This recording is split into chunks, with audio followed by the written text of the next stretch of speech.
Assalamualaikum warahmatullahi wabarakatuh. Alhamdulillahi rabbil alamin wa bihi nasta'in ala umuri dunya waddin. Asyhadu an la ilaha illallah wahdahu la syarika lah wa asyhadu anna Muhammadan 'abduhu wa rasuluhul karim. Allahumma shalli wa sallim ala nabiyyina wa sayyidina al-Mustafa Muhammadin wa ala alihi wa ashabihi ajma'in. Amma ba'd. Rabbi shrah li sadri wa yassir li amri wahlul 'uqdatam min lisani yafqahu qawli. Segala puji bagi Allah, kemudian salawat dan salam kepada Rasulullah, pada keluarga dan seluruh sahabat-sahabatnya yang Allah muliakan insyaallah. Bapak-bapak dan ibu-ibu jemaah salat maghrib dan isya yang telah berhadir karena Allah, dan mudah-mudahan kehadiran kita menjadi pembela kita di hari kiamat nantinya insyaallah. Jemaah maghrib yang dimuliakan Allah, dan pada malam ini saya rasa tidak ada yang lebih layak untuk dibahas, mengingat kita berada di dalam masa-masa sulit. Maka yang akan kita bahas yaitu adabul masaib wal kurabi, yaitu adab ketika menghadapi musibah dan masa-masa sulit. Bagaimana tetap menjaga adab dan akhlak kita di saat menghadapi musibah dan masa-masa datangnya kesulitan. Kita tahu jemaah melakukan Allah, datangnya salah satu wabah taun yang bernama corona menyebabkan kita mau tidak mau tidak bisa hidup seperti biasanya, dan ini akan terus diperketat melihat perkembangan yang biasanya kita duduk di atas karpet, hari ini tidak ada karpet lagi. Bahkan di tempat-tempat yang sudah parah, berdekatan pun tidak boleh. Jadi ini masa-masa kita dalam menghadapi kesulitan. Nah, perlu kita beradab tentu kepada Allah Subhanahu wa taala, karena ini turunnya dari Allah. Baik, jadi kalau begitu, adab yang pertama yang perlu kita ketahui bahwa ketika datangnya musibah atau kesulitan, tazakkar huwa qada Allah, maka perlu diingat bahwa semua yang telah terjadi adalah ketetapan dari Allah. Itu adab kita pertama. Karena kalau kita tidak yakin itu bahagian daripada ketetapan Allah, maka sungguh kita telah berubah menjadi golongan-golongan orang yang tidak beradab. Jadi golongan orang yang tidak beradab termasuklah pemahaman liberal atau lebih kepada qadariyah. Jadi mereka mengenyampingkan bahwa semua yang terjadi Allah tidak punya andil di dalamnya. Karena qadariyah itu berfikir dengan cara terlalu percaya diri kepada kemampuan pribadi.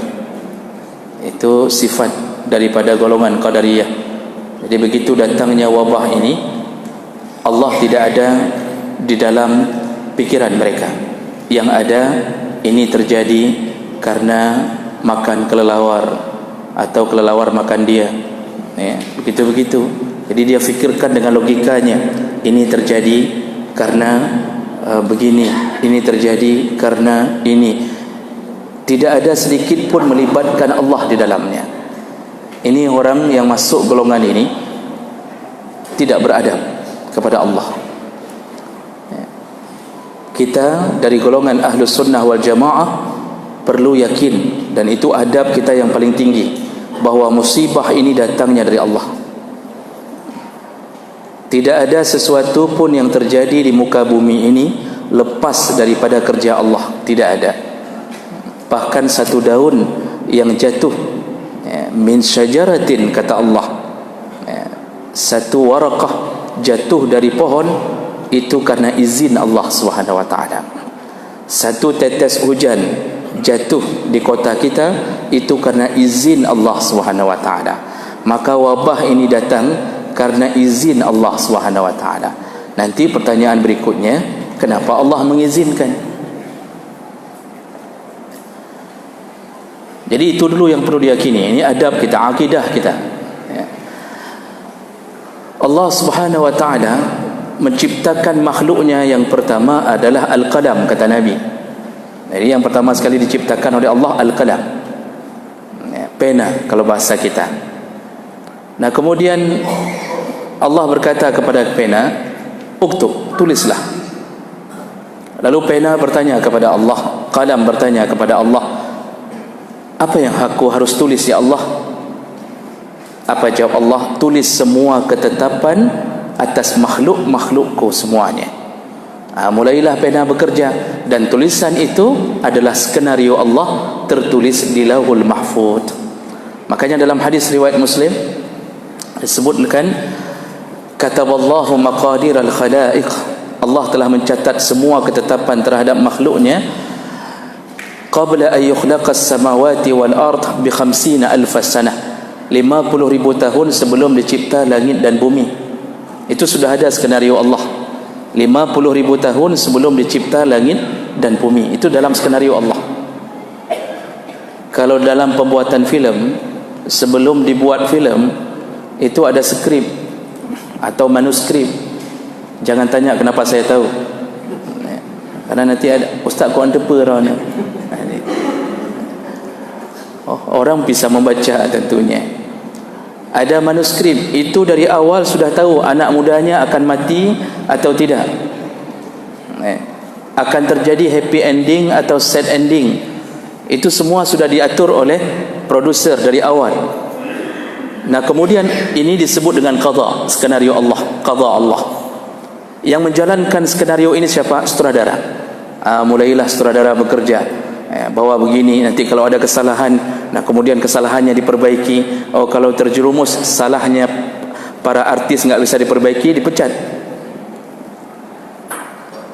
Kira-kira begitulah menggambarkan ketetapan Allah. Yang qadha sudah berada di Lauhul Mahfuz. Menjalankan qadha, maka dimulailah kita dengan cara melaksanakan takdir. Jemaah maka Allah. Jadi yang terjadi selama ini apa? Corona ini datangnya dari Allah, bukan dari Cina. Kalau Allah pilih Cina, itu mungkin punya hikmah tentunya di belakangnya. Kalaupun negara Cina tidak ada, kalaupun tidak ada yang makan kelelawar, tetap datang. Tetap datang kalau Allah mengizinkannya. Jadi oleh karena itu, adab kita tertinggi, percaya dulu bahwa ini kerja Allah Subhanahu wa taala. Jadi jangan terlalu percaya diri kita bisa menangani ini tanpa bantuan Allah. Maka orang-orang yang punya sifat qadariyah itu tidak pernah bicara tentang taubat. Pejabat-pejabat qadariyah, walaupun mereka tidak mengakui sifat bahwa mereka termasuk golongan qadariyah, tapi pemahamannya bisa kita lihat, gaya bicaranya tidak pernah melibatkan Allah. Jadi enggak ada cerita taubat tidak ada cerita. Yang diceritakan apa? Pakailah masker. Kemana-mana pakai masker. Kemudian jaga jarak. Kemudian semua tempat itu akan dilakukan penyemprotan, desinfektan, betul. Kemudian karpet gulung.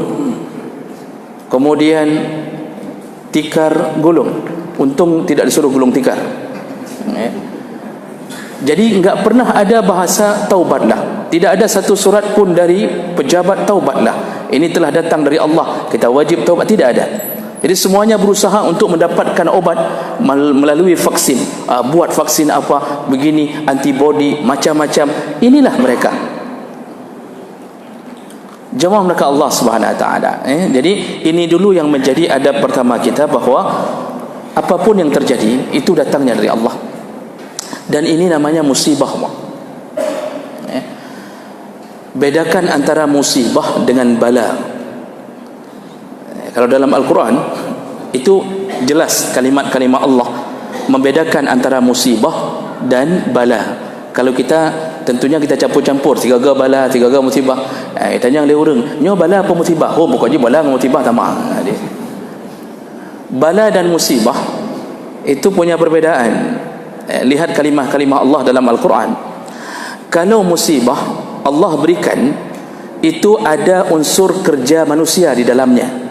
Allah berikan karena hasil perbuatan manusia. Itu disebut musibah. Maka bahasa-bahasa musibah Allah pakai, contohnya, wa ma asabakum min musibatin fabima kasabat aydikum wa ya'fu an katsir. Ketika Allah memberi musibah kepadamu, kata Allah, ketika Allah turunkan musibah kepadamu, maka itu akibat daripada kerja tanganmu sendiri. Apa kerja kita, Pak? Sehingga Allah memberi musibah? Maksiat. Itu maksudnya. Itu maksud kerja kita. Ketika Allah memberi musibah, itu hasil kerja kita sendiri. Wa ya'fu an katsir, kata Allah. Tapi yang kuberi musibah pun, kata Allah, itu setelah aku memaafkan dosamu setengah. Seandainya semua dosa kita diberi musibah, jap tu Pak, habis kita. Kalau semua dosa kita Allah beri musibah, kita tidak ada lagi, hancur. Tapi Allah sudah maafkan setengah, dan bukan setengah, banyak Allah maafkan. Jadi yang diberi musibah apa? Hanya dari dosa-dosa yang Allah ingin memperingatkan kita. Kalau dosa banyak sekali, hamba Allah banyak sekali berdosa, tapi yang Allah beri musibah hanya sedikit dari dosanya. Jadi ini disebut musibah. Jadi kalau begitu, corona ini bukan bala, ini musibah, hasil daripada undangan kita sendiri. Nah, kalau bala itu adalah pemberian Allah tanpa harus karena kerja manusia. Allah sudah tetapkan sesuatu ke atas manusia tanpa harus ada kerja manusia, tanpa harus diundang oleh manusia. Itu Allah beri bala. Bala itu bisa positif, bisa negatif. Bala itu bahasa kita ujian, balaun. Ini bisa dilihat dari banyak ayat, banyak sekali ayat Allah memakai kalimat bala ya belu, banyak sekali yang menyebutkan Allah bisa memberikan sesuatu baik untuk menguji iman ataupun untuk menguji bagi orang-orang yang diinginkan naik derajatnya. Contohnya Allah Subhanahu wa taala menyebutkan wala nabluwannakum bisyai'in minal khauf wal ju', terus-terusnya, sungguh semua kamu akan kami berikan bala, kata Allah. Wala nabluwannakum, semua kamu akan kami berikan bala. Itu enggak mesti karena kerja manusia. Allah bisa berikan kepada Nabi Ayub tanpa diundang oleh Nabi Ayub. Allah berikan bala kepada Nabi Muhammad dengan kepedihan hidup seorang Nabi. Bagaimana para sahabat meninggal di medan perang, ditusuk berulang-ulang. Bagaimana Nabi 3 tahun diembargo, tidak ada makanan. Bagaimana Nabi hidup dengan keadaan sakit-sakitan kadang-kadang beberapa hari sebelum meninggal. Itu bala, ujian dari Allah Subhanahu Wa Taala. Jadi Allah bisa beri itu tanpa diundang. Para Nabi pun bisa mendapatkan bala. Jadi kalau begitu, yang model kita sekarang ini bukan bala, Pak. Ini musibah. Kalau kita membedakan mana bala, mana musibah, ini musibah. Kenapa? Kita mengundangnya. Allah Subhanahu wa taala menyebutkan dhaharal fasadu fil barri wal bahri bima kasabat aydin nas. Telah nyata kerusakan di daratan dan di lautan hasil daripada kerja tangan manusia. Sayangnya ayat ini dipelintir. Semua buku-buku menuliskan, buku-buku sekolah yang sedang mengajarkan tentang kebersihan lingkungan, mengutip ayat ini, dikutip ayat ini, lalu kemudian ditulis Allah telah terjadi kerusakan di daratan dan di lautan hasil tangan manusia. Maksudnya di situ ditafsirkan sendiri oleh para penulis buku. Apa ditafsirkan? Gara-gara tangan kita membuang sampah sembarangan, maka terjadilah banjir. Itu ditafsirkan. Gara-gara kita menebang pohon suka-suka kita dan tidak melakukan reboisasi, maka akan terjadi longsor. Kalau kita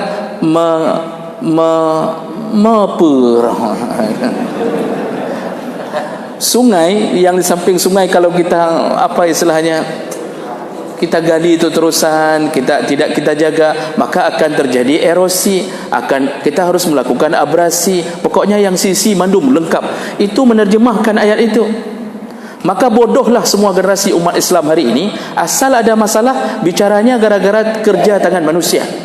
Apa kerjanya? Kalau tsunami itu gara-gara ini. Untuk menangani tsunami, maka tanamlah pohon mangrove agar ketika air naik dari lautan tertahan dengan pohon mangrove.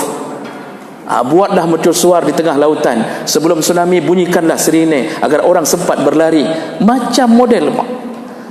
Jadi kita dijejali dari SD, otak kita ini, Allah itu tidak memberi apapun. Hasil kerja kita itu ya gara-gara kita buang sampah. Padahal buktinya negara-negara terbersih pun Allah berikan banjir. Itu Jepang tidak ada sampah, tapi sebentar-sebentar tsunami, sebentar-sebentar selokannya penuh dengan air laut, sehingga bahasa tsunami mereka yang memperkenalkannya. Ada gunung yang penuh dengan pepohonan, malam masih berdiri, besoknya hancur, runtuh begitu saja. Apa kurang kalau kita ke Banda Aceh, apa kurang Selawah contohnya? Tapi Allah bisa longsorkan jalan tanpa harus ditebang pohon. Jadi ini salah penafsiran. Inilah yang membuat kita tidak dekat dengan Allah. Sehingga orang hari ini kalau berbicara tentang corona, ya begitu, hasil dari ini, hasil dari itu. Padahal ayat ini silahkan buka tafsir. Tafsir Ibnu Katsir, tafsir Qurtubi, tafsir Jalalain, tafsir Tabari, silahkan buka. Lihat apa yang ditafsirkan oleh para sahabat. Ibnu Abbas, Ikrimah menafsirkan ayat ini, mengatakan kerusakan yang dimaksud di muka bumi itu maksudnya adalah bencana yang Allah turunkan. Maksudnya azab yang Allah turunkan. Kenapa? Karena perbuatan tangan manusia. Apa perbuatan tangan manusia? Ditafsirkan yaitu maksiatnya manusia. Jadi bukan gara-gara buang sampah sembarangan, walaupun itu maksiat kecil, tetapi intinya bukan itu. Banyak orang yang hari ini setelah sadar masuk ke dalam kelompok kebersihan lingkungan, dia tidak lagi buang sampah sembarangan, salat tidak. Cukup banyak program dari pemerintah, tanamlah pohon. Akhirnya buat program 1000 pohon, tanam 1000 pohon. Setelah tanam, duhur berbunyi azan, tidak salat, dapat nasi bungkus pulang. Ini akibatnya. Jadi dibodohi. Bapak Ibu maka Allah Subhanahu Wa Taala. Jadi kalau begitu, kita ini yang telah mengundang azab. Kita yang telah mengundang azab. Apa yang membuat Allah marah hari ini? Maksiat kita. Makanya banyak hadis yang menyebutkan contoh-contoh kemarahan Allah karena maksiat. Salah satunya yang paling masyhur dan juga sering kita ungkapkan bahawa Rasulullah berkata, "Iza dhahara zina war riba."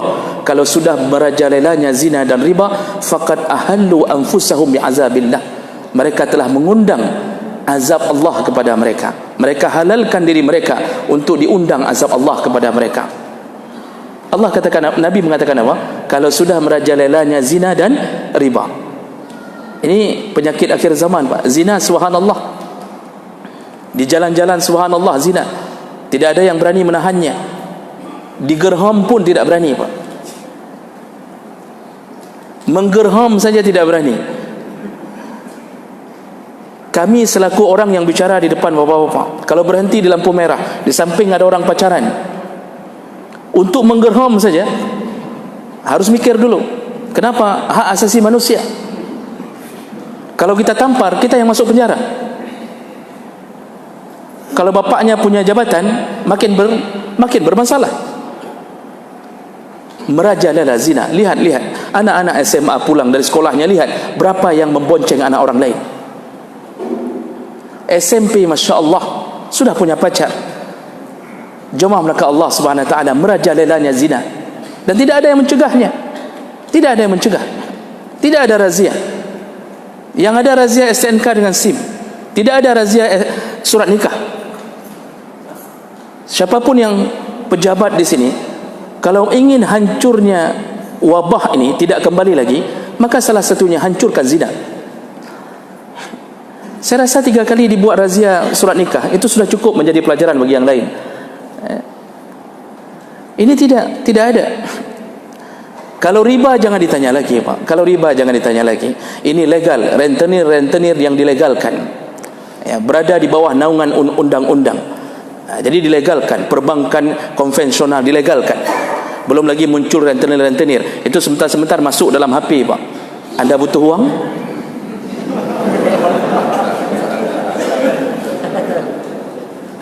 Begitu setiap hari di jalan-jalan, Pak, bahkan di baju-baju tertempel.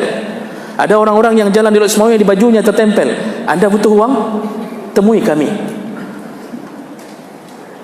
Beraninya kenapa? Dilegalkan. Akibat daripada itu apa yang terjadi? Mengundang azab Allah.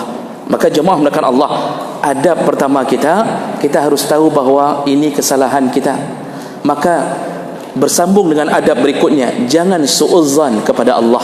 Kitalah yang telah berbuat. Allah berkata, wa ma zalamuna walakin kanu anfusahum yadhlimun. Kami tidak pernah menzalimi kamu, tapi kamulah yang telah menzalimi dirimu sendiri. Karena Allah sudah janji. Lau anna ahlal qura amanu wattaqau lamasubatun min indillah khair. Seandainya satu penduduk negara, satu penduduk kampung, satu penduduk kota, semuanya beriman dan bertakwa kepada Allah, yang kuberikan kepada mereka hanya kebaikan. Jadi tidak ada masalah. Hari ini apa yang Allah cabut dari kita, Pak? Keberkahan hidup, barakat dari Allah hilang. Semua makanan jadi asam urat, semua makanan berubah menjadi kolesterol. Dulu nenek-nenek kita, walaupun kadang-kadang tidak banyak menu yang disediakan, tapi makanan mereka sehat. Dan maksiat sedikit, Pak. Ada tapi sedikit. Kalau ada maksiat, segera ada yang menanganinya, ada yang mencegahnya. Hari ini Masya Allah. Nah, jadi jemaah melakukan Allah, dalam musibah ini jangan suudzan kepada Allah, tapi berfikirlah di mana kesalahan kita. Kitalah yang telah mengundang azab itu dari Allah Subhanahu Wa Taala. Makanya untuk menanganinya itu jangan salah minum obat. Untuk menanganinya jangan salah minum obat. Kalau sakit kaki, cari obat sakit kaki. Kalau cemekam, cari obat yang untuk cemekam. Ini sakit cemekam tapi minum Panadol. Boleh cemekam, Pak. Yang inti sekarang apa? Maksiat. Tapi yang diinformasikan ya tadi, pakai masker, gulung karpet, tutup masjid. Ini Jumat mau ditiadakan. Kedai kopi, alhamdulillah baru keluar surat dari wali kota. Alhamdulillah baru keluar surat. Saya dapatkan tadi informasinya tanggal 20. Orangnya tanggal berapa? Kedua. Berarti kan lewat tak kau. Kok bisa surat terlambat Itu di tempat keramaian itu harus ditutup. Tapi kita lihat saja nanti buktinya. Jadi kenapa masjid yang jadi masalah? Seakan-akan masjid adalah tempat sumber biangnya penyakit, ya. Walaupun nanti kalau sudah parah sekali, sudah betul-betul kita banyak suspek, Pak, sudah parah sekali, sudah ketahuan memang ada di mana-mana, di saat itu baru boleh kita bergerak untuk meninggalkan masjid karena mudarat. Dibolehkan, ya, dibolehkan. Karena menolak mafsadah lebih utama daripada jalbul masalih, ya. Menolak kerusakan lebih utama daripada mendapatkan manfaat. Kita salat dapat manfaat, pahala 27 derajat. Tapi di saat darurat datang, maka menolak darurat lebih utama daripada mendapatkan 27 derajat. Di saat itu baru boleh. Tapi kalau sudah belum masuk ke dalam darurat, maka tidak perlu tinggalkan masjid. Malah masjid ini tempat kita bermohon kepada Allah agar Allah melindungi kita. Jemaah melakukan Allah Subhanahu Wa Taala, Ini adab yang kedua, jangan su'udzan kepada Allah. Jadi jangan memikirkan kenapa Allah memberikan kita hal-hal yang begini sampai hidup kita susah. Tapi pikirkanlah tentang apa yang telah kita lakukan sehingga membuat Allah marah. Satu lagi, apa doa Masya Ustaz? 53. Baik. Berikutnya, ini mungkin ke depan kita selesaikan. Adab berikutnya, jadi itu yang pertama dan kedua. Pertama tadi, ingat bahawa ini semua ketetapan Allah, akidah kita. Yang kedua, jangan su'udzan kepada Allah di balik musibah. Dan yang ketiga, apabila kita terkena, apabila kita tiba-tiba menjadi suspek, apa istilahnya, DPP, ODP, atau DPO, ODP. Kalau kita berada dalam pengawasan tiba-tiba, maka apa yang terjadi pada kita? Beradablah di dalam apa yang telah Allah beri. Bagaimana caranya? Ihtisabul musibah was-sabru 'alaiha. Kalau sudah nanti terkena, maka ihtisab dari penyakit itu. Apa itu ihtisab? Berharaplah semoga penyakit itu menjadi pahala bagi kita kalau kita mukmin. Jadi jangan meraung-raung kepada orang banyak, bahkan long yang kenang, long yang sembahyang tapi saya salat, saya puasa Senin Khamis, kenapa saya yang kena? Kenapa enggak orang yang berjudi saja? Kenapa enggak yang sabu-sabu saja? Kenapa saya yang kena? Jangan meraung dan jangan merasa Allah Subhanahu wa taala sedang memberikan sesuatu yang jelek kepada kita. Kalau sudah dapat, maka berharaplah pahala darinya. Was-sabru 'alaiha, kemudian bersabarlah. Nabi Ayub dapat, tidak pernah bersuudzon kepada Allah. Digoda oleh syaitan, Ayub, lihat keluargamu hancur, mati, dimatikan oleh Tuhan yang engkau sembah. Apa jawaban Nabi Ayub? Kita milik Allah dan kita kembali kepada Allah. Itu jawaban Nabi Ayub. Cukup sakit hati syaitan, Pak. Sakit hati syaitan, Pak. Sakit sekali hatinya. Dia yang mencoba untuk menghancurkan Ayub. Semoga dia bersuudzon kepada Allah di balik musibah, tapi tidak. Malah dia berharap-harap kepada Allah untuk digantikan dengan yang lebih baik. Diberi lagi penyakit, digoda lagi. Disitulah Ayub menang. Makanya ketika nanti seandainya na'udzubillah kita termasuk salah satu suspek yang kena, maka berharaplah pahala. Dan ingat, Allah telah berjanji melalui lisan nabinya, at-ta'un syahadatu li ummati wa rahmatun lahum. Seandainya siapapun umat Muhammad yang beriman kepada Allah dan Muhammad sallallahu alaihi wasallam terkena ta'un, maka dia akan dapatkan syahadah. Matinya, kalau meninggal, maka dia mati syahid. Dia mati dalam keadaan mendapatkan pahala syahid. Itu janji Nabi. Wa rahmatun lahum, dan Allah sayang kepadanya. Rahmat Allah baginya. Kalau dia mukmin, kita salat, kita melakukan ketaatan, tidak pernah maksiat, kecuali sekali dua mungkin jatuh ke dalamnya, tapi kita sudah taubat, tapi kena juga, maka seandainya kita meninggal, kita syahid, Pak, dapat pahala syahid. Dalam hadis ada 7 golongan dapat pahala syahid, yang terbakar, yang tenggelam, yang ditimpa bangunan, yang jatuh dari sesuatu, seorang istri yang meninggal karena melahirkan, lalu orang yang terkena penyakit perut apapun bentuknya, ginjal, asam lambung, asam urat tidak termasuk, mohon maaf, diabetes tidak termasuk, Pak. Yang terkena lambung, Pak, itu dapat pahala syahid, meninggal dalam sakit itu. Wa ta'un, dan orang yang terkena ta'un. Corona ini ta'un. Cuma maka Allah Subhanahu wa taala, maka jangan sedih kalau kena. Dan tidak perlulah kita sebagai sesama muslim asal kena satu orang langsung kita seakan-akan menghindari dia seperti menghindari binatang buas. Lalu kita semuanya berjaga jarak darinya seakan-akan dia bukan saudara kita. Boleh berjaga-jaga, tetapi tetaplah kirimkan salam, tetaplah sapa, apa kabar. Jangan begitu lihat orang yang sudah terkena suspek langsung kita menghindar, berak belum. Jangan coba-coba dekat. Kalau dekat aku takut ke. Padahal selama ini berbaik-baik di dalam masjid. Begitu kena seakan-akan rendahnya orang itu. Ini wartawan juga hati-hati. Jangan mempermalukan orang yang belum tabayyun. Jadi bisa rusak semuanya. Belum bertabayyun langsung dikabarkan. Jadi orang tersebut seakan-akan begitu menderitanya, menahan rasa malu, seakan-akan dia pembawanya. Kalaupun bawa, sungguh dia lebih beruntung daripada kita. Dia mati dalam keadaan mendapatkan pahala syahid. Kita apa? Belum tentu. Karena kita tidak bisa berharap mendapatkan itu, malah kita takut mendapatkan itu. Jawab maka Allah Subhanahu wa taala. Ini dijamin oleh Nabi sallallahu alaihi wasallam. Cuma perlu kita tahu, dapat pahala syahid bukan syahid fi sabilillah. Ini dapat pahala syahid, Allah beri bonus dengan dapat corona, maka dibonuskan Allah satu pahala syahid besar. Tapi ini akan ditimbang kembali dengan maksiat yang belum kita taubat. Mungkin kita salah satu nasabah yang belum habis kredit dan enggak ada rencana taubat. Hana rencana taubat. Udip antara rentenir dengan leasing. Ya. Jadi enggak ada rencana taubat. Tiba-tiba terkena, Allah tetap tunaikan janji, dia tetap dapat pahala sepenuhnya, pahala syahid, tapi ditimbang dengan maksiatnya. Kalau kalah pahala syahidnya, transit duluan di dalam neraka. Berbeda dengan orang mati syahid fi sabilillah, itu langsung aman, tembus ke surga Allah, kecuali dia menyisakan hutang. Kecuali dia menyisakan hutang. Siapapun yang berhutang, yang berjuang fi sabilillah pun, kalau tidak bayar hutang tetap tertahan urusannya sampai bayar hutang. Maka berhati-hatilah dengan hutang. Yang sudah ada rada-rada mau kena corona, bayar hutang duluan,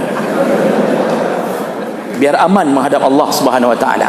Baik, nanti saya sambung karena tidak mungkin, waktu kita sangat sedikit. Biar ada waktu sedikit, sekitar 7 menit ya, atau 8 menit untuk kita bertanya jawab. Silakan Bapak Ibu, maka Allah.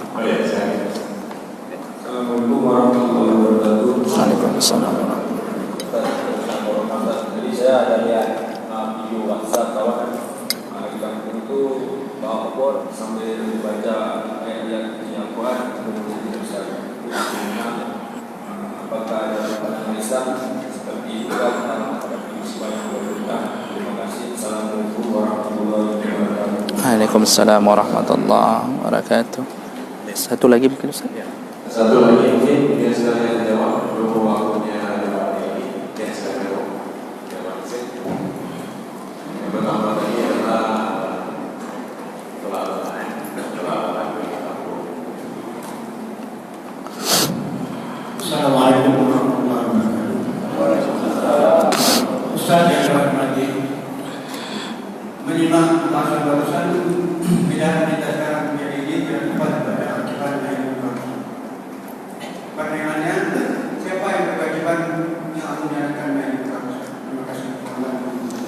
Assalamualaikum warahmatullahi wabarakatuh. Baik, terima kasih banyak Bapak-bapak atas pertanyaannya. Yang pertama, dalam menangani masalah ini, kita sudah lihat fenomena di kampung-kampung tertentu itu beramai-ramai membawa obor, ya, kemudian berjalan sambil membaca-baca zikir, wirid dan doa-doa tertentu. Apakah ini dibolehkan? Sebenarnya boleh-boleh saja. Karena pekerjaan seperti ini tidak ada suruhan khusus dan juga tidak ada larangan. Karena doa itu agak sedikit lapang, kapan pun berdoa dibolehkan. Dan sekaligus mungkin ingin mengingatkan warga tentang pentingnya berdoa. Cuma tidak ada suruhan khusus tentang masalah seperti ini. Yang ada hanya berdoa secara pribadi perbanyak dibandingkan doa-doa sebelum datang wabah. Salah satunya, ini nanti pembahasan ke depan, ada beberapa doa yang diwiridkan oleh Nabi ketika menghadapi masa-masa sulit. Tapi malam ini salah satu doa yang perlu kita jaga sehari semalam 3 kali, pagi sekali, sore sekali, berdasarkan hadis riwayat Tirmizi, Abu Daud dari Utsman bin Affan radhiyallahu anhu qala, Rasulullah sallallahu alaihi wasallam berkata, barang siapa yang membaca di setiap pagi dan sore Bismillahilladzi la yadurru ma'asmihi syai'un fil ardi wala fis sama' wa huwas sami'ul alim 3 marrat, 3 kali, 3 kali pagi, 3 kali sore. Habis solat subuh baca 3 kali, setelah solat asar atau menjelang maghrib baca 3 kali. La yadurruhu syai', Nabi berjanji tidak ada sesuatu pun. Syai' itu macam-macam, Pak. Bisa syaitan, makhluk, manusia, manapun, wabah apapun, la yadurruhu syai', tidak akan terkena dan tertimpa musibah apapun. Tidak ada yang bisa memudaratkan dia kecuali dengan izin Allah. Ya, itu perlu diamalkan selama wabah ini. Nanti ada doa-doa khusus dari Nabi sallallahu alaihi wasallam. Jadi ini yang lebih diutamakan. ya. Dan juga kalau sudah datang perintah untuk melakukan social distancing, ya, itu perlu kita berjaga-jaga, Pak. Jadi jangan terlalu banyak berkumpul-kumpul, apalagi di tempat yang tidak berkah. Masjid Allah berkahi, kedai kopi Allah tidak berkahi selama maksiat merajalela di kedai kopi itu. Malah berkumpul-kumpul walaupun tujuannya berdoa, malah menyebabkan mudahnya tersebar. Bapak Ibu, baca kitab Badlul Ma'un fi Fadli Ta'un karangan Ibnu Hajar Al-Asqalani yang mensyarah Sahih Bukhari. Beliau menceritakan tahun 749 Masehi itu wabah di Syria, Damaskus, ya, 25,000 orang tewas seketika, ya. Dan ketika itu pemerintah sempat, rakyat waktu itu sempat keluar bersama-sama lalu berdoa bersama-sama, Pak, berkumpul berdoa bersama-sama. Yang biasanya satu hari 40 orang meninggal berubah menjadi ratusan orang setelah perkumpulan besar-besaran itu. Di Mesir terulang tahun 800 sekian Masehi, saya lupa bilangan satuannya, terulang, Pak. Jadi rakyat berinisiatif kumpul sama-sama, kita berdoa kepada Allah sama-sama di tengah-tengah wabah taun. Di tengah-tengah wabah taun, dari 100 orang setiap hari meninggal berubah naik setelah perkumpulan itu. Jadi hati-hati kalau sudah sampai pada level berbahaya, itu sudah waktunya kita menjaga-jaga untuk tetap berada di rumah masing-masing. Itu dibolehkan, Pak, meninggalkan masjid sementara dibolehkan. Jadi jemaah maka Allah Subhanahu Wa Taala, kalau sekarang insya-Allah masih tidak mengapa untuk melakukan itu, sekaligus mengingatkan warga untuk tetap di dalam mengharap kepada Allah Subhanahu Wa Taala. Kemudian pertanyaan kedua, ini penyebabnya karena kurangnya amar ma'ruf nahi mungkar sehingga maksiat merajalela. Siapakah yang paling bertanggungjawab? Lihat hadis Nabi sallallahu alaihi wasallam, man ra'a minkum munkaran falyughayyirhu biyadihi. Barang siapa yang melihat kemungkaran, rubahlah dengan tangannya. Tangannya itu bukan tampar, tetapi kekuasaan. Siapa yang paling berkuasa? Kalau kita yang merubah, Pak, misal kita datang ini ke tempat maksiat, kita yang datang, tidak ada kuasa, ditanya apa ada tugas, ada surat periksa tidak? Tidak ada kuasa, hancurlah kita. Belum sampai kita sudah hancur. Tapi coba kalau Danrem yang datang dengan wali kota, kerahkan semua bapak-bapak kita, saudara-saudara kita yang aparat-aparat, kalau datang dengan baju khusus, surat lengkap, itu maksiat mudah dihancurkan. Sayangnya tidak terjadi.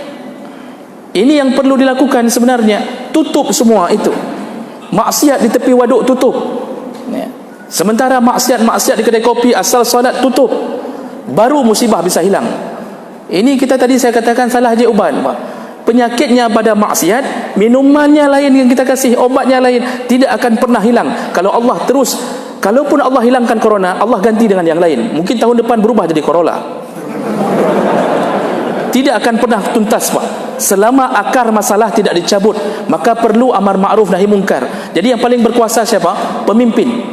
Di Lok Semawai siapa? Wali kota. Terus kepada kadis-kadis, berjuanglah, ya. Kepada Dandim, Danrem, berjuanglah.